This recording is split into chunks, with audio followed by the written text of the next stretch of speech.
All right. Hey, hello. Welcome back to Garrison Talks, season 2. As always, I'm Adam, and we have some familiar faces on today that haven't been here for a while because they just didn't want to be on, I guess, because they were mean. We got Brian, who will talk a little bit about his Indy Open lesson in a second here. And then we also have Nathan. How are you guys doing today? Good. Yeah, doing So, really good. Trying to get over a cough, so yeah. apologize if I cough. All right, so first things first, just run through a little bit of housekeeping really quick. As always, feel free to check us out over at indianapolisgarrison.com. We've got some more articles up there. I posted one about our Indy Open, kind of breaking down the lists, the factions, and everything. I believe we're trying to get some more articles up there about just series about army building, kind of like where to start, et cetera, kind of archetypes like that. So keep looking out for that. And then, of course, with Invader League coming up, which I totally forgot about until I just said it, hopefully we'll be able to get some games streamed over at Indy Garrison on Twitch.tv. Check us out there. It'll be fun. You get to watch Brian lose on stream. Always a good time. I do all the time. TTS is not my forte. You have the worst TTS luck. That is, yeah. Yeah, it is true. It's kind of uncanny. Can't be worse than what I rolled today though, because I played a match for Yavin Base today. I played against a Yoda. It was a Yoda Anakin list, which I love. It's a great list. We can talk about that later too. But the way it was set up, I had a range 4 land speeder, so it's got the RPS, the rocket with the rainbow, and then the ion gun with the 1 black and 4 white. And then he was also in range 1 of Boba. So this land speeder is throwing 1 red, 3 black, and 5 white dice at range 4 into a Yoda in the open. And he also had the unstable R5. So I double tapped him and shot him twice. And he only had to roll 3 saves. He didn't even have dodges or anything, just 3 saves. It was great. Anyway. Yeah. We'll move all away from bad dice luck and move into Brian's great dice luck at Indy Open. And a little bit of dice luck, a little bit of skill, a lot of jank. So for everyone that forgot, we did play Indy Open. It would have been 2 weeks or like a month ago, actually, at this point from recording. So it's been a little bit. But Brian here, we didn't get an interview on, talk about his army before 4th of July and everything like that. So would you be so kind as to remind us of what your army was, Brian? Yeah, it was. So I called it Zombalorians. So it's the main theme is Mandalorian resistance without Clan Ren. So the Mandalorians that no one likes actually, because they only have 1 life each. But I had three of those, and they were all fully loaded. They all had situational awareness. They all had prepared supplies. They all had Beskad duelists. They all had rockets, and there was something else that they had. They were loaded to the gills. They had everything except grenades. Yeah, I pull it up really quick. It was duelist, prepared supplies, situational awareness, and transponder. Oh, and rockets, of course. Transponders, that was it. That's the other one. Transponders and rockets. So yeah, they were loaded about as much as you could get onto them, and they were expensive. But they were running with Boba, Rebel Boba, who only had a couple of upgrades. I think he didn't have very many. He had Boba had Season Flamer. Season Flamer, and that's it. And the Seas is there's reasons for that, but we'll get into that. But and then I had 3 fleets with medbots, 1 naked fleet, and I think it was 2 officers with vigilance. Yeah. 2 officers with vigilance. Yeah. One of them scanner. There's nasty dodge spam. And it was kind of unique because you had to be. I didn't actually ever have orders on my Mandos very often. Most of the time, I had my orders on my Medbot fleets because you got to have those guys go last in the round. And as a result, it forces you to play a little bit more careful with your Mandos, which actually always needs to happen. Because as much as the Mandos, as much defensive tech as I loaded onto them, they still die a lot if you're not careful. So it was a very, very meticulously played list. I was gonna, I had yeah, I to was gonna choose ask, when I was going to pop them out. yeah, I was gonna ask, like, how cagey did you have to play the list just because of that? Very cagey against. So the very cagey against really, really good players. They're the players that were a little bit more lax with their movements and with their ranges. You didn't have to play as cagey because you could really punish some decisions.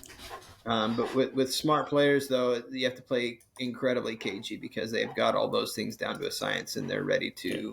to mess you up if you make one little error. So So this ends up being way more of a scalpel list per se instead of a hammer list.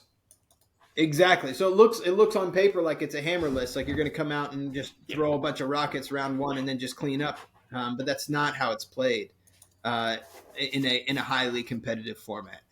It's you use that rocket turn as leverage, um, and you have to pick when you're going to do it very carefully.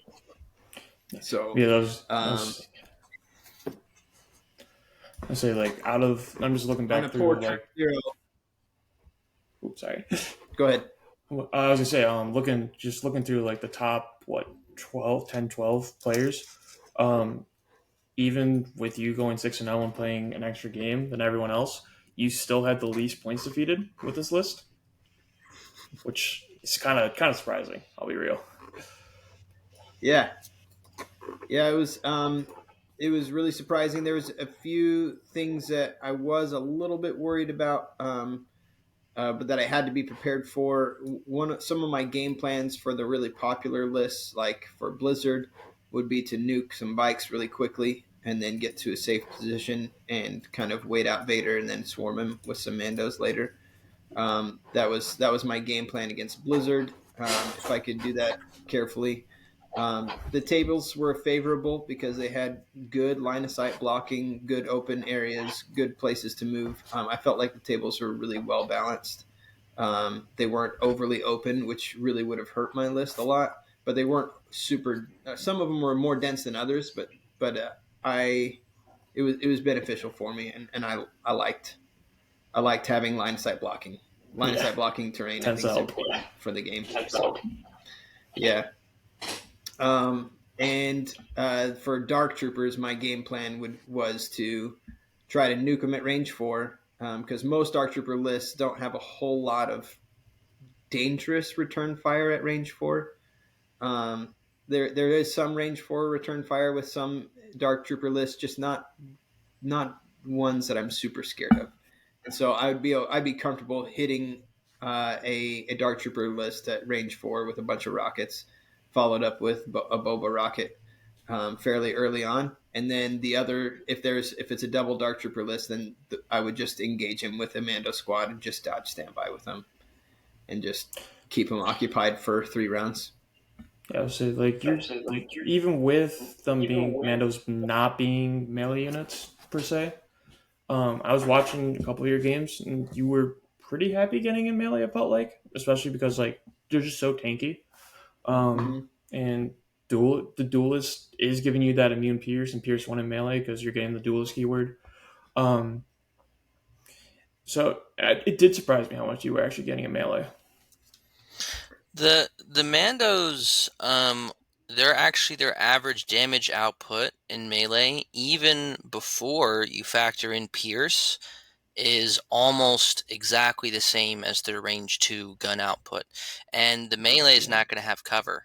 So, because the best guy rolls 2 red, and so, 3 black, 3 white, 2 red is almost as good as 8 black. You're only 1/8 of an average hit less.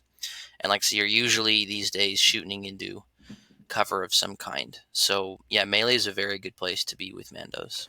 It feels awkward without having charge. Like that's the It thing. is awkward. It is awkward without charge. So you have to choose when you want to go into melee very carefully.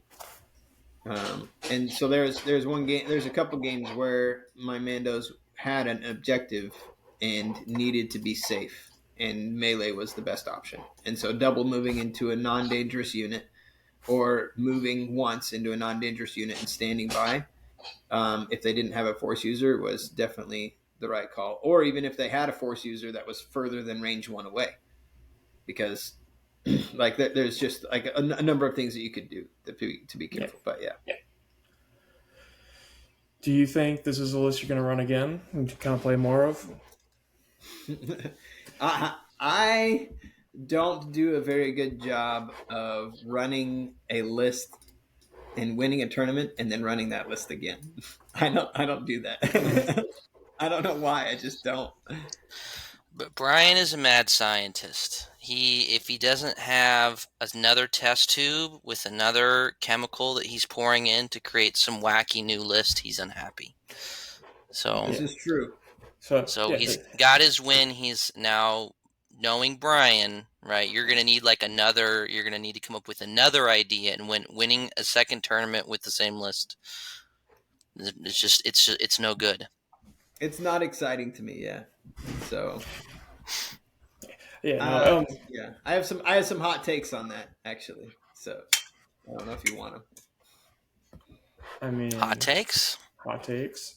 Yeah. So hot takes on that is if I am winning tournaments with a list that is the easiest to win the tournament with, does that make me the best player?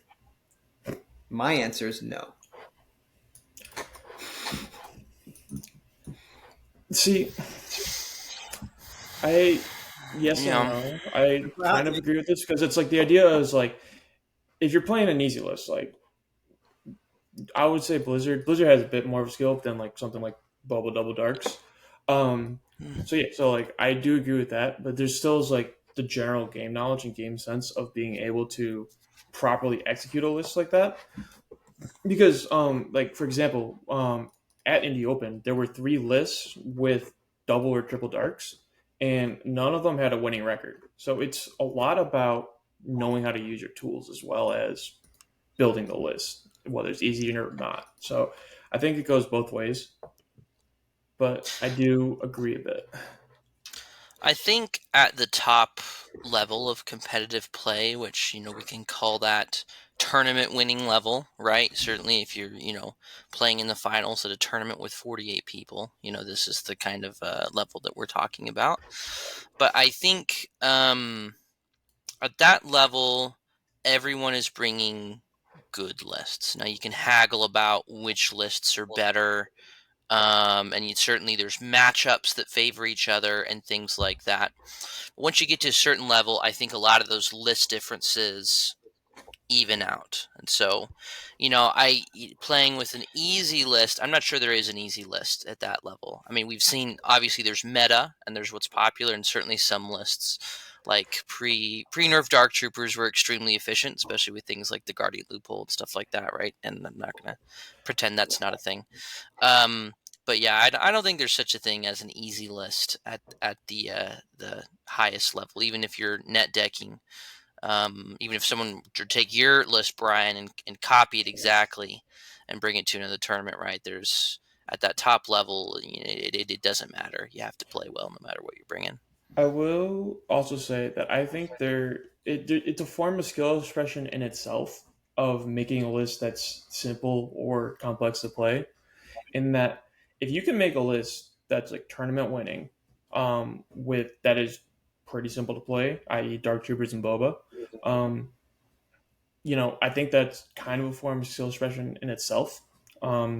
Just because being able to properly execute and like look more at game sense and everything is just as important as mechanically intensive lists like Zombie Lorians. So I think it does go both ways. And even Boba Double Dark Troopers, when you're playing, at the top level, you know, you have to do that properly. You have to know when the Dark's going to march forward and shoot at range 2. You need to know when to go to range 3 in Peekaboo. You need to know how to use Boba. And, Boba, despite being very good, is still not an easy piece to use, right? You got to know how to use him. So, yeah, like I said, I think when you get to that top level, there's no such thing as an easy list. Yeah, I'm a little torn on that because there are some lists that I can play 2 or 3 games and know that I can take that list and win a tournament with it. And there's some lists that are going to take Confidence. significantly more time to flesh out to do well because that list is harder to play. It's not as easy to play as other lists. And when I say an easier to play list, it just means that you don't need as much practice time to get really, really good at it. And there, I think that those lists are less interesting. And to be honest, like the first time I played a Blizzard Force list, I was just like this is not even going to be fun. Like it was so clear that it was going to be very, very easy to win games. Yeah, I mean, it depends. I don't know. I've part of that opinion comes from me, who has run. I ran triple bikes in Empire for a long time, and I've run Force users for a long time. And so the minute that got into my hands, it's like, this is so you're already but you're already familiar with those pieces. Yeah. All right. So before we got a little sidetracked, I was gonna say, part of the reason like I'm happy you're on, Brian, and then also you, Nathan, because like I know that you guys, us three here, have talked a lot about different rebel lists, or just different lists in general, and about what works and what doesn't, which kind of like leads into the next topic that I wanted to talk a bit about. In that there's been, after Indy Open and after a lot of things, after point changes and everything, I still think people don't have an idea of how rebels are supposed to play, and it's kind of showing in tournaments because like lowest win rates, that kind of stuff like that. And I was just curious as to what angles you guys all think about rebels right now, and like what works and what doesn't. So I think rebels, and I've said this plenty of times before, so I'm probably beating a dead horse, but I think rebels just can't do the gunline thing like clones and Empire can. And I don't think anyone would really dispute that, right? I mean, it's not that, rebel vets don't hit hard, and, you can do with Ahsoka, if you can do the old Luke Captain DLT dodge spam list. If you replace Luke with Ahsoka, the points come back, so you can still run that kind of thing. But that it just doesn't hold up against Anakin and beefy clones and ARC troopers, right? And the dodge spam and the barrier and the surging red saves, you can't compete. And so if you try to play that game, there's always going to be someone that does it better than you. And so, you could go the other way. You could I'm going to do a 12-act, Pierce spam, Cassian, Boba, triple sniper, triple vet, triple MK2. It's like, okay, well, I think if you just do Empire and you do a high activation Boba, Iden shoreline, they're going to do that better than you. And so I think it's not that you can't build a list that has some core with weapons in it. I think with rebels, core and heavy and more gunline-esque units are more of a flavor rather than a backbone of a list. And I think rebels need to favor mobility and objectives. And I'm not going to say gimmicks, but like rebels need to. It's sort of rebels need to play a different game than what the gun lines want to play. Yep. And like, so And they have like to Brian's force them list to is an play. example. Yeah. Right. Yeah. Yeah, and you have Because to yeah, force people to do what you want. Yeah. Yeah. because now Brian, correct me if I'm wrong here, but you had and because this was something that because I played that Mando list in some of the early stages before it even had the uh, points benefits, and it was still scary even Ludicrous. back then. I think Yeah. we had talked about whether or not you wanted to bid, right? Where did you end up on that? Um, I wish that I had a higher bid. Mm, So I ended up with a 6 point bid, and I would have preferred to, I think, take a transponder off of one of my. I can't remember what it was that I had changed. I don't. I think I want. I still wanted vigilance, or maybe I traded vigilance yeah. for. I think I did. I think I traded vigilance for a for lead by example. So I kept one Okay. vigilance, and then I had a lead by example on the other one because I needed to make sure that those Mandos did not get suppressed, and that was when they were suppressed, it was painful. Yes. Um, and game losing at one point if I didn't, yeah, make a mistake with my transponder. So yeah, um. so Yes. it like should have been game losing. Yeah. I did my transponder timing incorrectly, and I feel really bad about it. Man. Yeah. Oh, But yeah. Yeah. I do kind of agree on the topic of bid though, in that I think it's silly right now to be playing a rebel list with less than like 6 or 8 points of bid, and like that's still pushing it because But that's rebel. that, yeah. Go ahead, Adam. I would say because rebels don't have a set like piece, like kind of like as Nathan was saying, because like you don't have a gun line that's like Gar, or you don't have like a horde like CIS, or everything that Empire does. You can it's you kind of fill multiple roles with the same units in Rebels. So you kind of end up with either really skewed lists or decently all rounder lists. And I think for both of those, you do want to have bids so you can choose what you're doing, because some lists are very good at forcing one objective or deployment, and you always want those kind of deal. Yeah, I would agree with that because rebels. So the vital assets in general, when that set came out, I looked at that set and thought, oh my goodness, rebels are going to be heavily favored in most matches.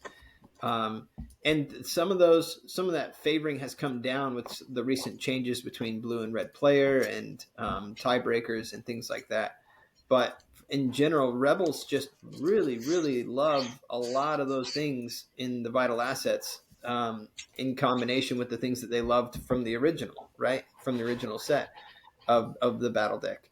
And so there's a lot of advantages that rebels can utilize there if they have their deck. And what I have found, most competitive rebel lists from down personally have needed to have their deck. I do Yeah. kind of yeah. Yeah. That's kind of where I've landed as well. I think rebels in the current meta um, need to take skews.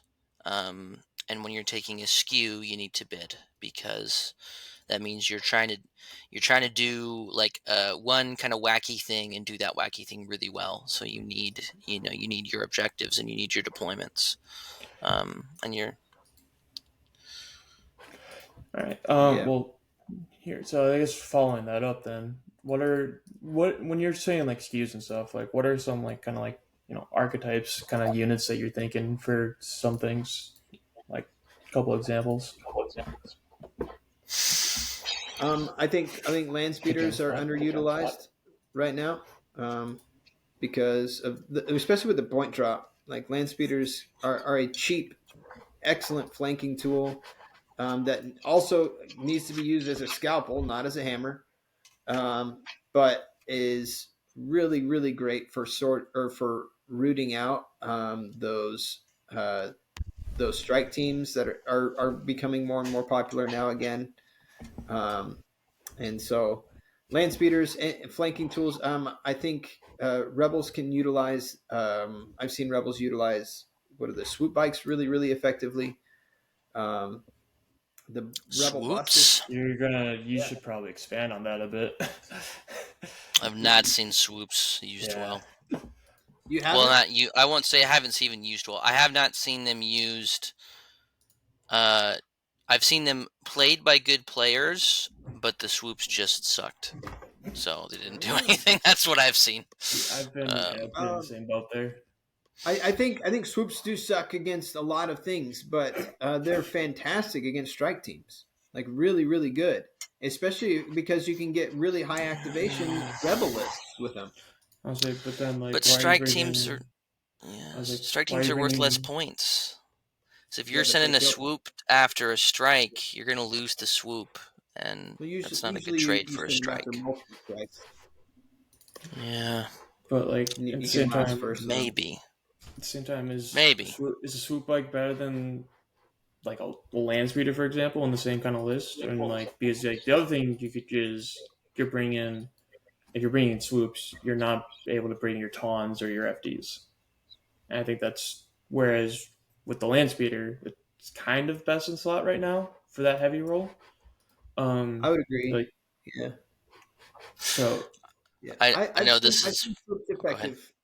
Yeah, I've just seen him be effective and annoying, and it's all about so there's some lists that you can. It's all about threat saturation, right? So you throw out things that your opponent is way more concerned about, and all of a sudden the swoops become those little stings start to add up really bad. Hmm?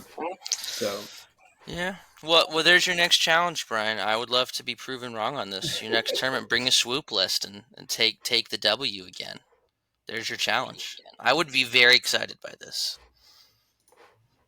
yeah, I've already. It'd have to be down the road because I've already got lists in mind for Uh, I've got a tournament this Saturday that that's a world invite tournament. So we'll see if I can beat Adam for that. what are you running? What are And you running that tournament? what am I running? Yeah, what are you running? What are The you question thinking? is what am I not running, Adam? I would love to know what Something you're normal. running. I I'll can tell you tell if you you tell that. me. Yeah. I'm not Cores running with something heavies. normal. Yeah. But and I also have my idea for a Gen Con, but that's kind of dependent on whether or not I get my invite because I'd really It's love to Ewoks, bring right? something. What? Is it Ewoks? It better be Ewoks. No, I'm not bringing Ewoks to Gen Con. Boo. I'm not an Ewok But believer. my Okay. I'm an Ewok. I think Ewoks are going to be great and hilarious and fun. But I am going to be. I want to make sure that I have my invite before Gen Con before I decide to bring something absolutely absurd, which is definitely going to happen if I have an invite. So then, on the topic of Ewoks, we do think they're going to be really good. Okay, well that's fair because I think Ewoks are going to. I think we're all in agreement that Ewoks are going to be good. But is it going to be like the? Or okay, we'll come back to that because you're wrong. Starting without like non BTV, non Bright Tree Village, like the kind of like the idea of like Wicked and like a slinger and a skirmisher, two skirmishers. It's kind of like that. Um, Seems really strong to me because that is a very decent ball for objectives. It's 3 points, like 3 units for less than 200 points that are going to be tanky and able to just focus on objectives pretty well, I think. Yeah, you just got to keep the suppression off them. Uh, Yeah. no, the suppression thing doesn't happen outside of Bright Tree Village, right? Yeah, but they're kind of useless with their suppressed. Yeah, I mean, yeah, yes, true. Yeah. But like, I think there's absolutely value to a few Ewok troops and then throwing in like a Jin Urso. Yeah, I think you can do some cool stuff. You can do some cool stuff with it. Doubt. That's fine. I am not in the camp that Ewoks are going to be amazing. I actually think that for the majority of people who play Ewoks, they're going to be vastly disappointed.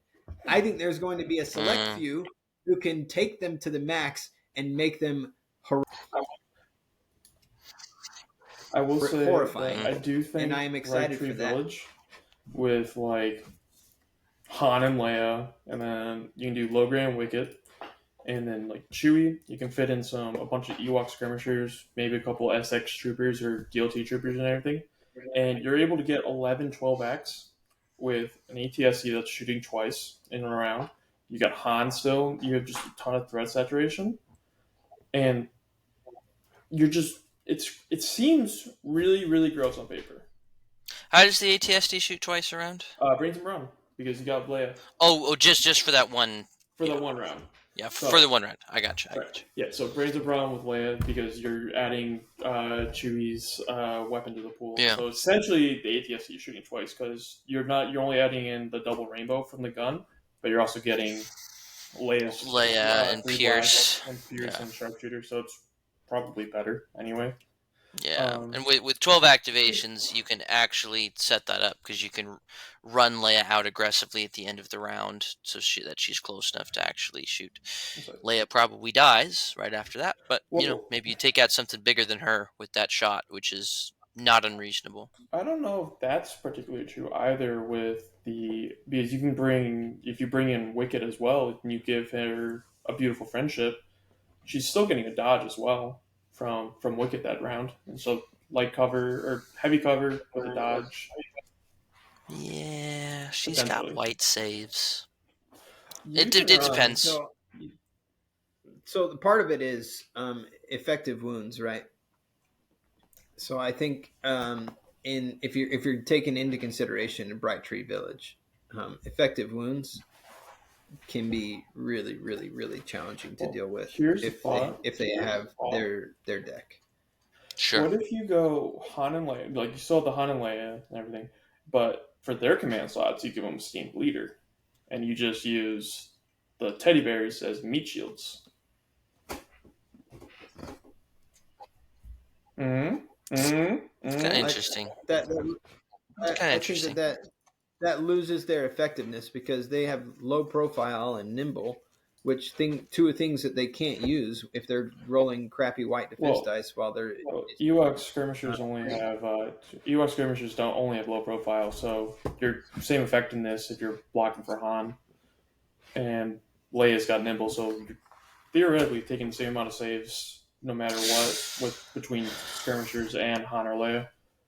Yeah, I mean, what you're losing is the two let's say they take X amount of saves, right? Those saves would be going on surging white dice, versus if they go in the Ewoks, it's non-surging white dice. But they're Ewok bears. Now, right? Yeah, maybe the wounds on Han and Leia are arguably much more valuable than the wounds on the Ewoks. So, are there probably times when you don't want to use it, but then times where you would? Seems good to me. I don't know. I think Wicket, Logray, 4 maxed out skirmishers, 3 slingers, and Chewie ATSD with Incognito can be very, very effective. Got a C3PO in there as well. Oh, he's in there. Yeah, C3PO is huge. That compel is definitely what makes it even possible. Yep. So I think there's the vast majority of players are going to play it, have a lot of fun with it, and be disappointed at their win rate. But I think there are some people who are going to play it and be like, I want to get really good at this, and they're going to spend a lot of time at it, and I think that they could get pretty scary good with it. So that's a fair assessment. Yeah, I do think that's also fair. But then I guess on that kind of the idea of like Bright Tree Village as per se an archetype for a list, I do feel like personally Rebels kind of lack in an archetype of a list in that like a lot of things work and you're not seeing a lot of repeated things as much as you're seeing like Anakin Gunline, Double Bounty for Empire, E5S spam for CIS, that kind of thing. So like out of curiosity, um, do you think that there's actually like good archetypes, or if it's better as rebels to just play whatever works for you as a player? I I think part of the reason the let's say Anakin Gunline is probably the best example of this. Anakin Gunline is a variation on a type of list that has existed and been popular since the game's conception, which is a force user gunline. So how you run Anakin gunlines. There's a lot of flex in there with which core weapons do you take, how many medics are you spending versus how many activations. Are you going the 501st route, and are you taking arc troopers? But it is, at its core, it's a very familiar list, and so it's the kind of thing that lots of people can pick up because they've played maybe they've played a force gun line, a force user gun line from another faction. Maybe they played Obi-Wan clones. Maybe they played Yoda clones. And, switching to Anakin clones is. I'm not going to say there aren't nuances, and for any list, you have to practice it to maximize it. Right? It's the kind of thing that you can switch to more easily. Versus if someone wants to pick up Brian's list, triple Mandos, there's no other list that's ever been popular that's like that one. It's different, and so people aren't going to just be able to. I mean, I have seen people start to take notice, and there are people that want to try that, which is awesome. um, but they're going to have to like practice it a lot before that. If assuming they haven't played Mandos before, which maybe some have. But yeah, if you haven't played Mandos before, you can't just switch to a list like that and have the same familiarity that you do with Anakin clones. I think that's fair. Yeah. And Yeah, I like would I said agree. I earlier, oh, think go ahead. I was just going to say there's a lot of fun. I would say that there's no specific like familiar list archetype for rebels, and I think that's part of the thing that makes it hard. But also one thing that's been traditionally, um, in my experience, uh, has been tradition among the vast majority of players in Legion is that a list will be attempted, they'll lose, and they move on. They're like, oh, I didn't win with this list. I'm going to move on to something else. Instead of like playing this list over and over and losing 5 or 6, maybe 7 times with that list at the beginning, knowing, oh, if I had made this adjustment or this adjustment or this adjustment or these upgrades I want to switch out, and then refining that list and getting really good with that list. People don't do that because either one, they don't have the time because they want to just it's a hobby that they're enjoying and they don't have time to play that many games, which is totally okay. Hmm. Or they don't have the patience for it, which also is okay. They want to play something that they can do well with quicker, and that's fine. And that's the majority of Legion players. We are lucky enough in Indianapolis to play a lot, and so Yes. we are able to I think we're able to do that and to be a little bit more patient with that process. So Yeah. then, following up that, then what are you looking for when you are playing these lists over and over again and theoretically not doing well? What are you looking for in knowing what to change? That's more of a general question for not just rebels, just in general. Look, what are you looking for when you're refining a list? I'm looking for how often I'm using an upgrade, um, and how often did I wish that I had another upgrade. And if I play multiple games where I wish that I had this one upgrade multiple times, then it's probably time to make that switch to get that upgrade. And if there's other games, or if I play multiple games where I have an upgrade that I'm not using, maybe that's not the right spot. Maybe I don't need that. I'm much more interested in balancing upgrades and things before just jumping from unit to unit. Um, because well, personally, and personally because I feel like I theory craft fairly well, and so I have this general idea of what I want this list to do, and I generally have I have an idea like this list should be able to do these things that I want it to do, and it's not doing it for these reasons, and so I need to make those adjustments. Yeah, I know. All right, so that's fair. Um, so are you then are you building a list like with like the 800 points and then picking a battle deck around it, or are you looking at a battle deck and picking units around that? No, no, I I play I play with I think of something that I want to do, or a keyword that I want to abuse, or something in the game that I want to be able to like flesh out and get really good at, and then I build around that thing. So yeah, so I often start with like specific units that I know I want to play. I wanted to make Mandos viable because someone said they were trash, and I wanted to show them that they're not trash. And so that's why I made the Zombalorian list. And so, but I made that list before the point changes. It's, but yeah, Yeah. it was, yeah. And so I come to a list building it with an idea. It's like, I want to work with this thing. How can I maximize that thing and make it to where I can actually win? Because there's lots of things that you can maximize in this game and not necessarily win with it. Right. Yeah. I approach it a little bit half and half. I oftentimes will start with maybe a focus piece I want, or a pair of focus pieces. So I will build out like half a list, and then I will think, okay, what objectives does this do these two want? And I'll be upfront that I really like skews. I really like skews. I really like bidding. I'm not like a gunline 800 bid person.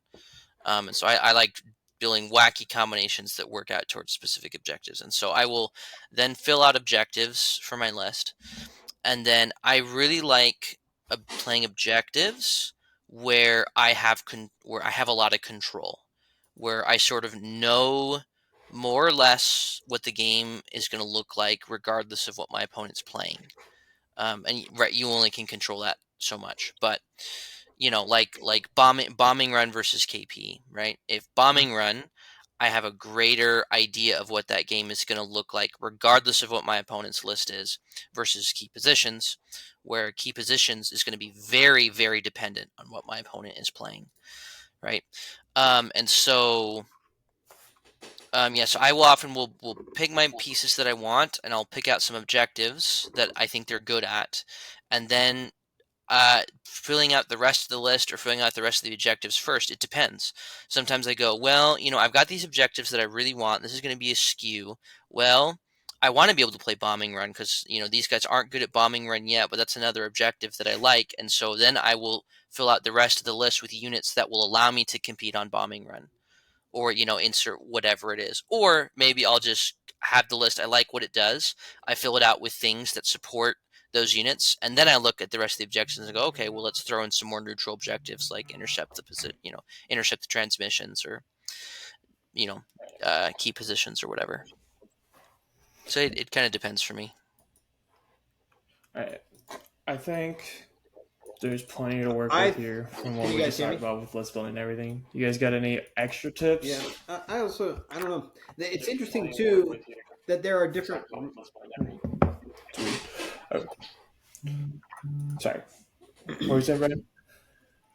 Yeah, we're good now. Mhm. Should be. Oh, I was gonna say that I really like that there is region specific strategy, or region specific metas. I think that's fun.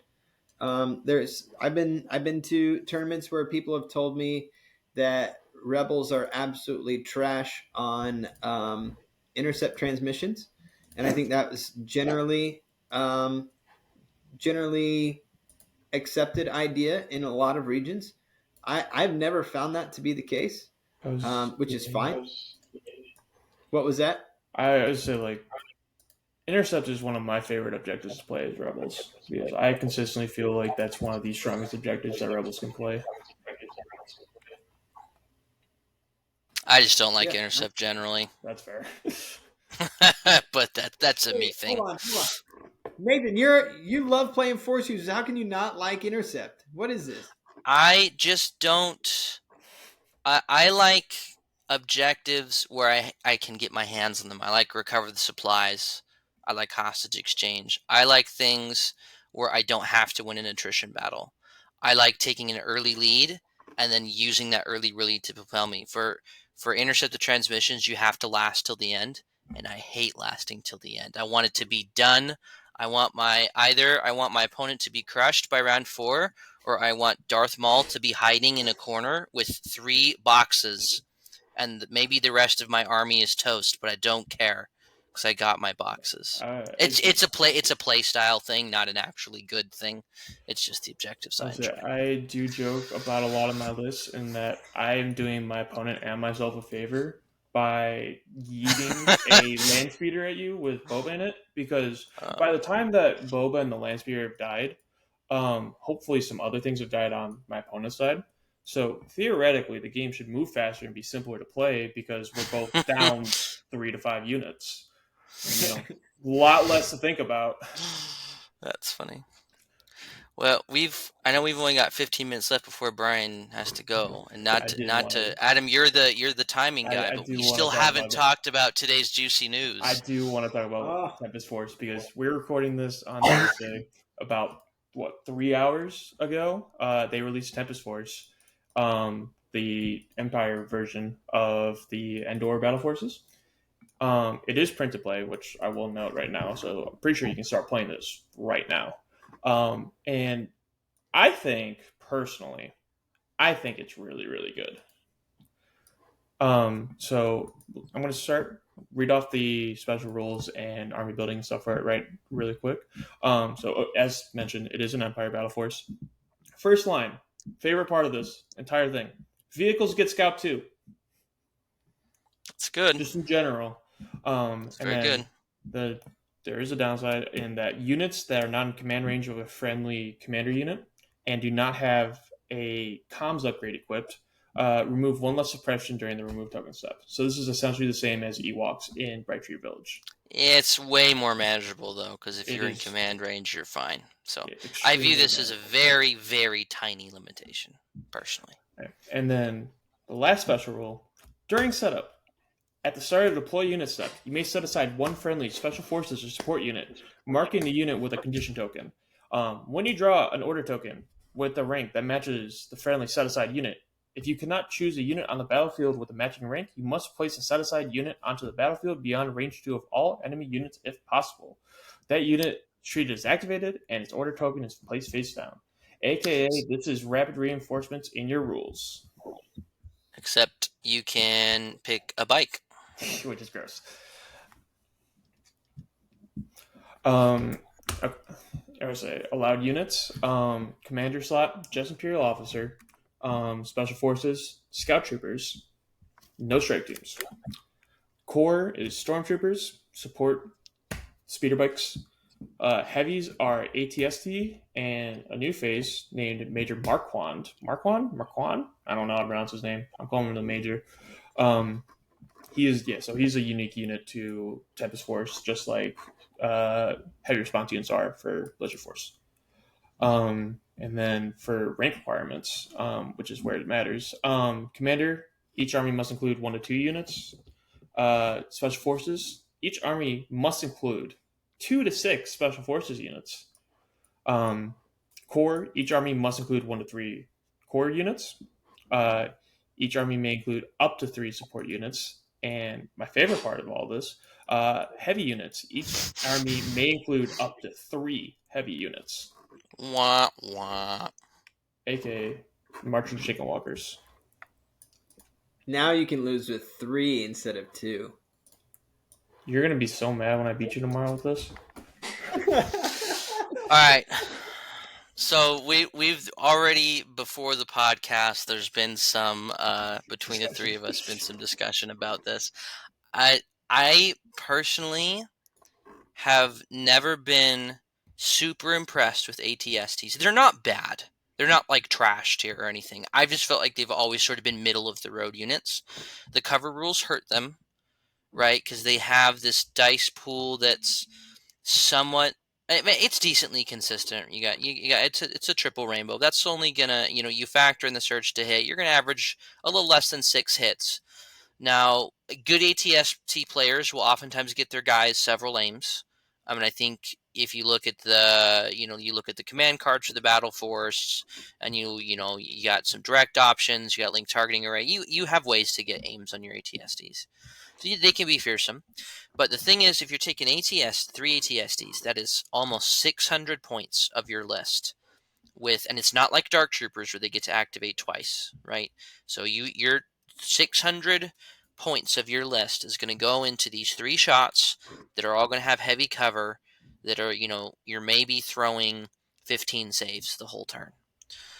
And that's just not a lot of damage output. And these days, because Dark Troopers exist, people have gotten very good at dealing with impact. And if you are bringing enough impact to deal with double Dark Troopers, you are going to shred ATSTs, because that 11 health on white saves is so much worse than the 10 to 12 health of red saves that Dark Troopers bring, sometimes with surge tokens. I will say, So they do have the same go ahead. effective HP, because you're bringing 33 wounds worth of surging white save armor versus like 20 to 24 red save armor. And then additionally, ATSTs do not attrition nearly as hard as Dark Troopers do. So those 33 wounds matter. Whereas like for Dark Troopers, you really only have to worry about like 16 of them, technically. Sometimes less. It's a fair point. What happens when a force user gets into your core? You do have 600 points worth of ATSTs. You don't care. You don't have much of a core. I think this is my biggest problem with both Bright Tree Village and Tempest Force. Now, if you could take Darth Vader in this battle force, very interesting possibilities. But it's probably good that they didn't for balance reasons. And so, I think it's the right choice. By the way, just real quick, super fun design. Love this battle force. Love that you can bring 3 heavies. Love that you can bring 6 scout troopers. Super cool, super fun. Love that they did it this way. Now, okay, back to actual competitive viability. Again, I just don't think there's just so many ways that you can just lose. So with 3 ATSTs. I'll say, before we talk a little bit more about ATSTs, I do want to read off the command cards, because I think it does change a lot in this discussion. They're good command cards. Yeah. So I will say, we'll start with Major Marquand. 190 points, just like Chewie ATST. 11 health, breaks at 8, surging white saves, surges the hit base, surges the block. He has the same weapons as ATST Chewie does. So he still has the range 1 to 4 double rainbow with impact 3. The melee to ATST that Chewie takes over? It might be. I don't know. I don't remember the movies. Canon broken. I don't know. I for some reason I always thought that major guy was the guy that Chewie drops off the top of the ATST, and if that's the case, then it makes perfect sense why they have the exact same gun profile. Yeah. I think if you're playing, and if you have the Chewie, like the regular Chewie model, you should be allowed to take over Major Marquand's ATST and replace it with the Chewie ATST unit, and just take it and make it yours now. But yeah, so he's got the same weapon profiles. Full armor, Arsenal 2. He has direct vehicle, which is very good for this battle force. He has field commander as well, so you don't have to take your officer if you don't want to. He's got weak point rear, but just rear 1, because I believe an ATST is rear 2, right? I think it's rear 1. No, it is. It is. I misremember that. So it is just rear 1, and then special issue Tempest Force. So you can only bring him in Tempest Force. No comm slot, which is too bad. So no link targeting array. Upgrades, yeah, just no upgrades in general. So like you're paying 190 points, you're getting this. You get what you get. As for the command cards, I'm going to start with the 2 pips, and because those I think are the most boring ones. So we need reinforcements. The generic Tempest Force one orders 2 troopers. Friendly units that have a face-up order token gain disengage this round. That's fantastic. Seems good. That's a fantastic card, and that's one of your only ways to deal with force users. Yeah. Yeah. They had to have that card, otherwise they just lose. Yep. And then for the 3 pip for Tempest Force, Orders 3 units, specifically units, so everyone. You can order everyone with this.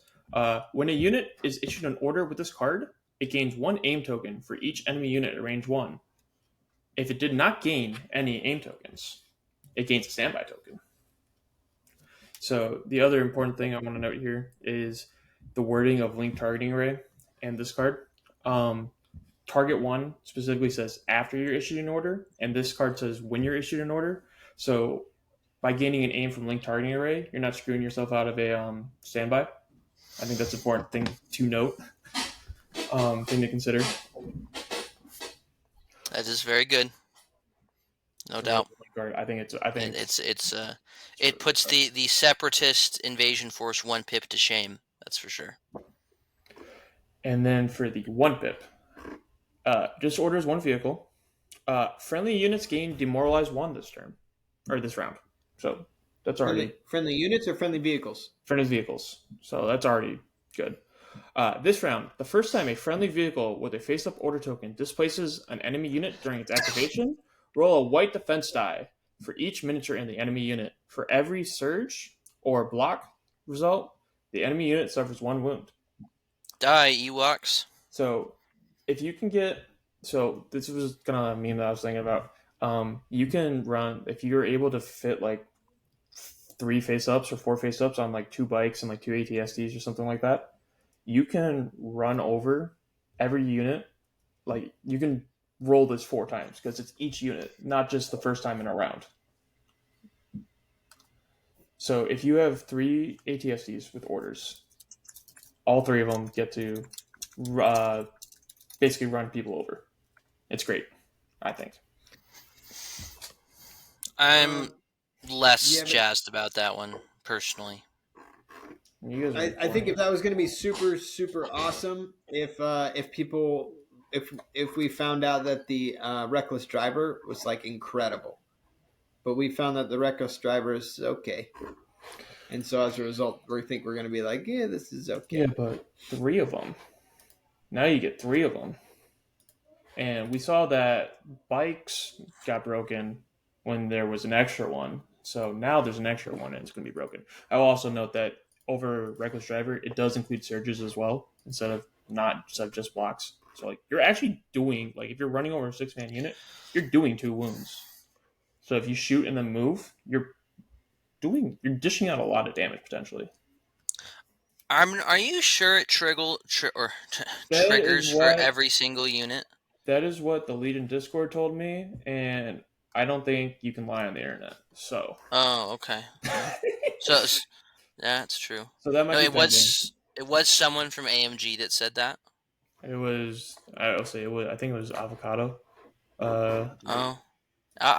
I don't think he works for AMG. Yeah, I don't think so either. But he said what I wanted to hear, so I'm going to believe him.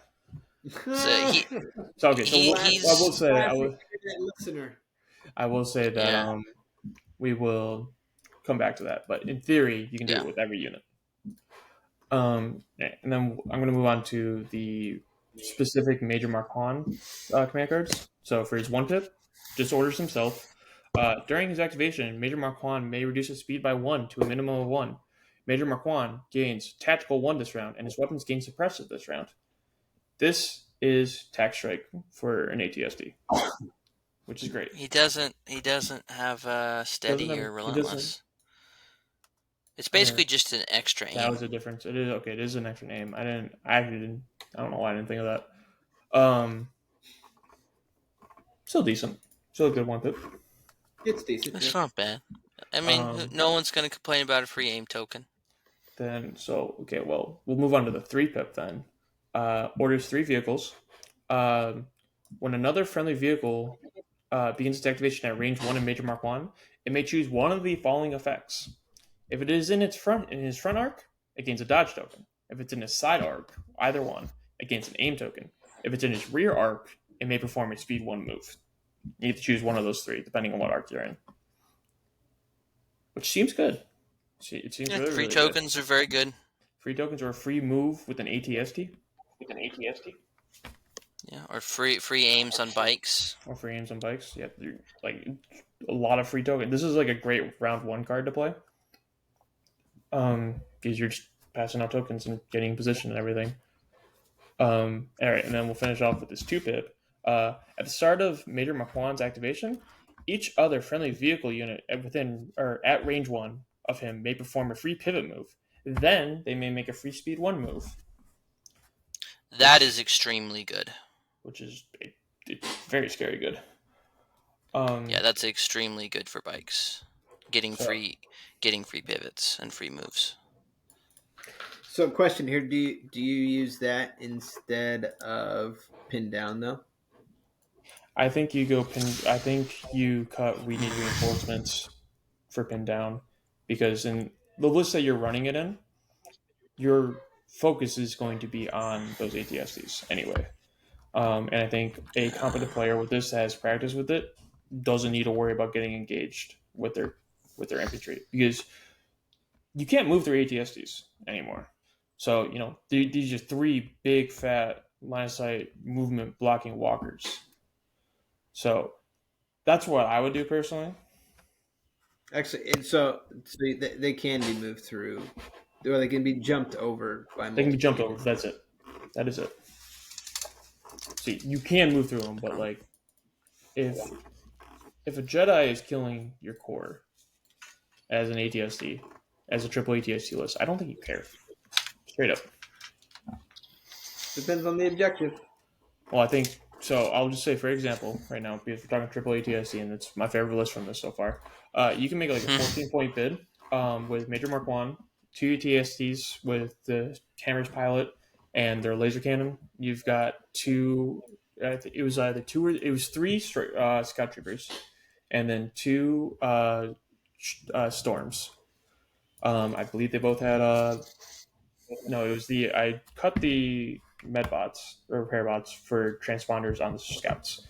It's 10 points bid, and you can play breakthrough bombing run, payload, and KP. And I would argue that you are very favored in all 4 of those. Breakthrough bombing run. Ooh. I don't like bombing run with the ATSCs. You have so much movement. I don't think you care. The minute one ATST goes down with a bomb, you're in trouble.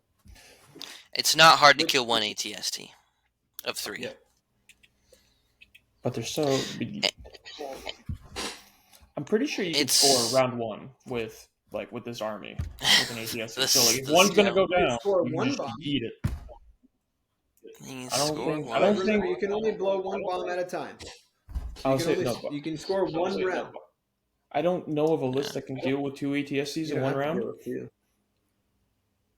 Besides, like no, you got nothing. Here, I'll cede you this, Adam. I think it's better at bombing run than most lists. I would agree. I don't think it's. I think it's going to be favored against most lists in bombing run. I don't think it's like a guarantee by any means. It's not like playing against like Staps on bombing run. And I think of that list, what I definitely would be a little wary of is breakthrough, because you've got. I mean, how many activations do you have? That's 8x. 8x on breakthrough is tough. The reason I like breakthrough though is that you are pretty reliably scoring your ATSDs, like even if they're like halfway across the map on round 6, because of all of the movement cards you have. So that's because they can just sit there and blast away, and then 1 round make it range 4, range 5, something like that. I think that I worry, Adam, that you're overselling the tankiness of the ATSD. I understand, and like I know that like I'm excited, and it's probably affecting a lot of my opinions right now. I don't want to depress your excitement. I just want you to be careful, because I think that your strategy is definitely has merits, but there are holes, and there's a lot of lists out there with enough impact that an ATSD goes down way faster than you want it to, and all of a sudden you're in trouble. Right. Yeah, I agree. I do have a bit of a biased opinion, but like I'm going to beat you a bunch with it, and you're wrong. But regardless, there are a couple other options here with this battle force. namely in the fact that you can bring 6 scout troopers, which I think is very good. That's what I'm very curious about. You can Because fit. I think I sent this list to both of you actually, not before I knew I was going to hop on the cast.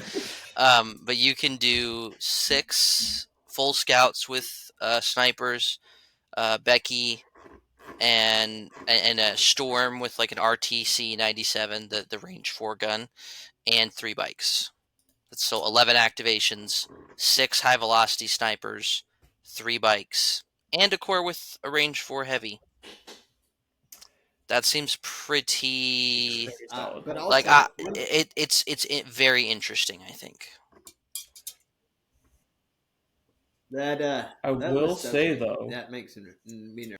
that list loses very hard to a triple ATSD list. It does. I will fully concede, Adam. I think if we were to play that particular matchup, you would destroy me, and I won't. I would agree I with won't that. argue it. One thing though that I think you could do and make very effective, Adam, is that I was immediately thinking when I heard of 3 ATSTs, I immediately thought, what can I hide behind that wall that's really, really scary?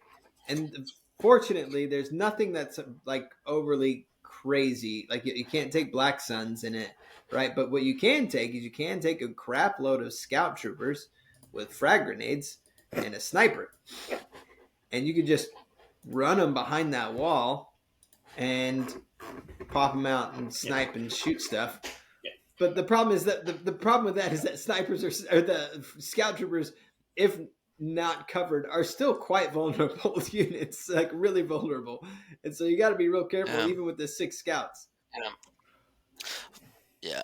The full scouts hit hard though. I mean, 10 black dice with sharpshooter and pierce is pretty nasty. I mean, you're gonna average 4 saves, pierce 1 with no aims, and if you are somehow get to range 1 with those guys and you have frags, which frags are a little bit expensive on 6 units. I don't know if that's the play or not, but if you did have frags, I mean that pool just shoots through the roof as far as effectiveness with 1 red, 8 black, surging, and pierce and sharpshooter. It's really good. Now, is Iden's not able to be in this list? Is that correct? Iden is not correct, which is because she's which she's is there probably to good clean up the for problem, balance. I also because can you imagine Iden with friggin' that many special forces and her yeah, that would be. I think there could be a serious problem if you could take Iden and Inferno and 5 snipers, like 5 full scout snipers alongside them. At that point, you bring the 6 scouts and you put Delmico in the 1 core you have to bring, and you have 8 snipers. Yeah, 8 high velocity snipers. That sounds fun, doesn't it? Yeah. And extra heals for your ATSTs. And extra heals for your ATST and all that. Yeah. Oh, yeah. Probably good for balance reasons. Yeah, so I'm glad that that's not the case, but at the same time, my mad scientist brain is like, shoot. I will say my other favorite list from this is you can do 12X and have 6 Sabs. You can have 6 bombers with 12X. And it doesn't matter if those bombs don't kill anything. You're throwing out enough bombs that nobody gets to play the game because they're all freaking panicked. That sounds fun. That is insane. Oh my goodness! There's some exciting stuff you can do with this battle force. Man, I'm gonna have to buy myself some more scouts. I'm thinking the same thing right now. I'm happy that I have 3 ATSDs. I've had 3 scouts, and I thought that was enough. No, I'll tell you this, Adam. Back to your triple ATSD. I think you should try it because I'm a skeptic, but it would be cool if it works. And yeah, I would actually. Yeah. I think you can. I just worry about the holes there, but I definitely think it's doable. Just like any list, you play it enough, you know that what the flaws are, and you can cater your gameplay to eliminate or to mitigate those flaws. That's true. I am excited to see where it is, and I'm going to come back for our next episode, and I'm going to tell you guys all about how I beat a bunch of people with triple ATST. It's going to be great. I want to try playing against triple. I need to run my double land speeder list against triple ATSTs because usually my land speeders shred vehicles the way I build them, but I think 3 might be a lot to deal with. The problem with your land speeder list is it wants to sit at range 4, and ATST's impact 3 gun is at range 4. Yeah. Now, granted, that's very painful. Yeah. Now cover will help me a little bit, but yeah, it's even 2 ATSTs because I can ion them both. You can like get in the side arc and then ion, and then they can't pivot and shoot you.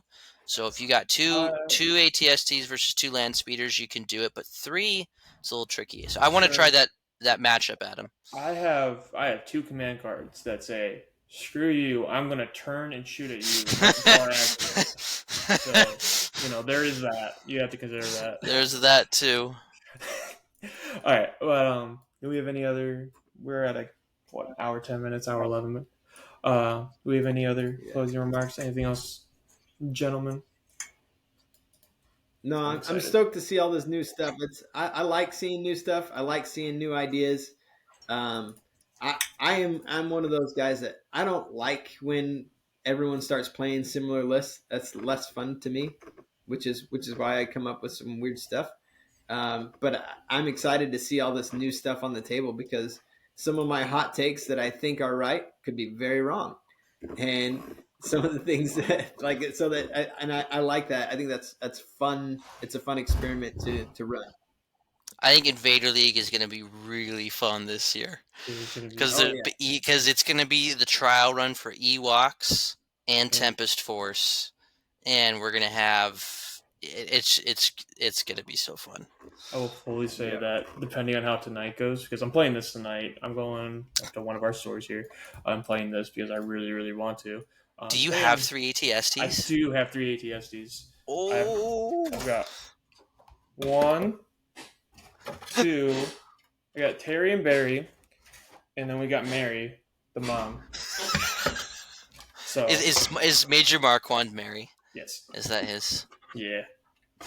So fantastic. I'm super excited for this. It's going to be a lot of fun. And depending on how tonight goes, I might run it for Baer League. We will find out. Okay. Right. Heck yeah, man! Do it. That'd be awesome. The money I put down is going to be against you, but in my heart, I'll be rooting for you. All right.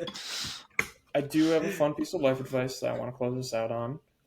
Because I was driving home from Chicago from the 4th, and it was getting really annoyed with traffic. So I would just like to let everyone remember to ignore your GPS and follow road signs.